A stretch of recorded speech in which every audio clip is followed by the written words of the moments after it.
The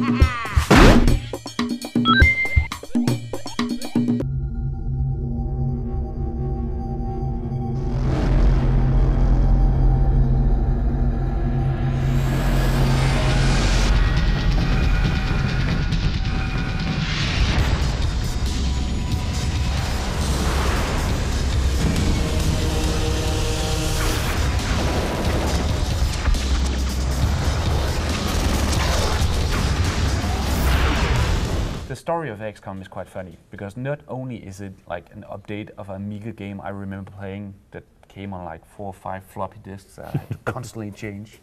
It's also a strategy game that was announced after a first-person shooter remake of the original Xcom had been announced-ish. Yeah. And suddenly out of nowhere, Yeah. Firaxis just came out and said, yeah, we're making a new Xcom game.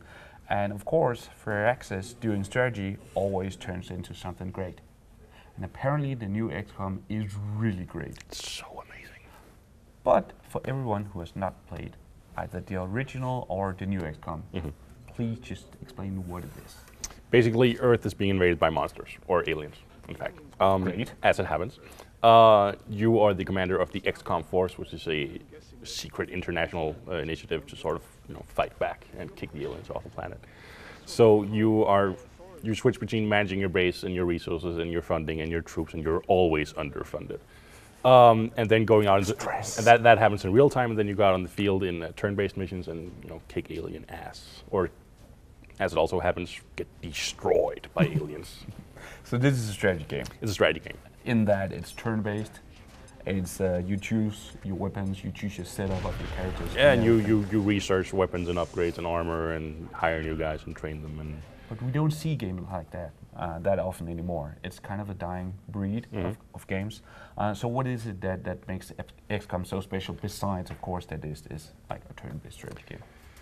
The thing about XCOM that really gets under your skin is the fact that you can always tell that guy died because you screwed up.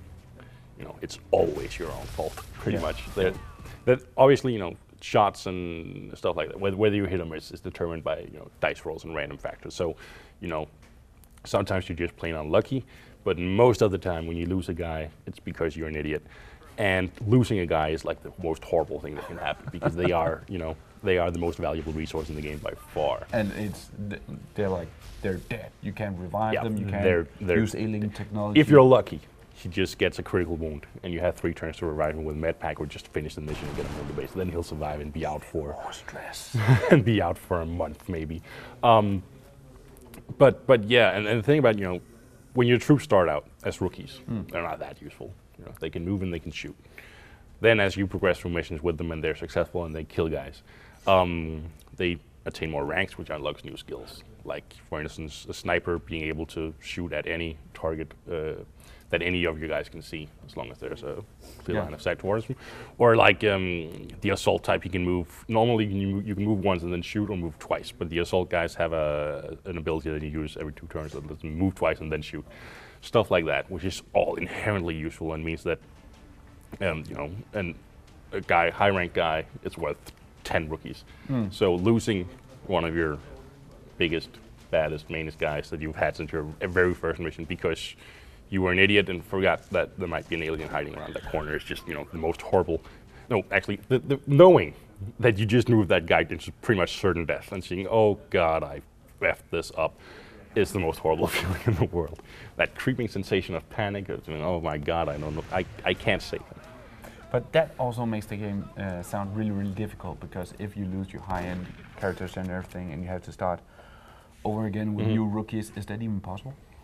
I mean, does the game punish you, or does it make up for it? Depending on your level of difficulty. If you're playing on the easier levels, it's not exactly forgiving, but it's easy to get into, and compared to how difficult it can be on the higher levels, it's really forgiving. Because if you go on the high difficulty levels, there's a very, very real chance that you might actually lose the game. Losing is possible in XCOM. And there's not a lot of games around nowadays where that's actually a possibility. Because if you lose, if the XCOM is made of a bunch of countries, it's something called the Council. And if they panic, if you don't save them enough from the aliens, they'll panic and they'll leave the council and take all their money with them. And when once all the countries have left, you're done. Yeah. So losing is a real possibility.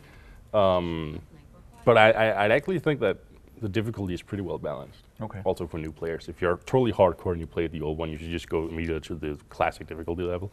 If you're insane and want to be punished, there's a difficulty after that as well, which is pretty much impossible. But don't. I mean, you shouldn't let that scare you, because at the easiest difficulty, it'll ease you in and let you get a handle on things. Yeah. So this is pretty much like a great update of an old school game that has made the necessary, steps. Streamlining and stuff like that. Yeah. To streamline it.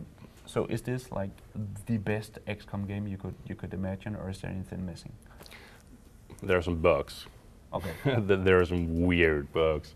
Like there are a couple of soft hangs where the game will just hang. Okay. There's one particular level where you're attacking crashed UFOs. There's one where whenever you switch to the next guy, the camera floats up 2 levels, so you're suddenly on top of the UFO and you have to scroll it manual down inside the UFO. That gets infuriating fast. Yeah. But outside of that, no, I don't feel like it's really missing anything. And it's really hard to put down once you've picked it up. So that's the single player, but the new game also comes with multiplayer, Yes. right? And this seems to be the sort of game where multiplayer could be really cool. Multiplayer has some amazing potential, actually, much more than I figured when I first tried it. The idea is it's you or your squad against another squad.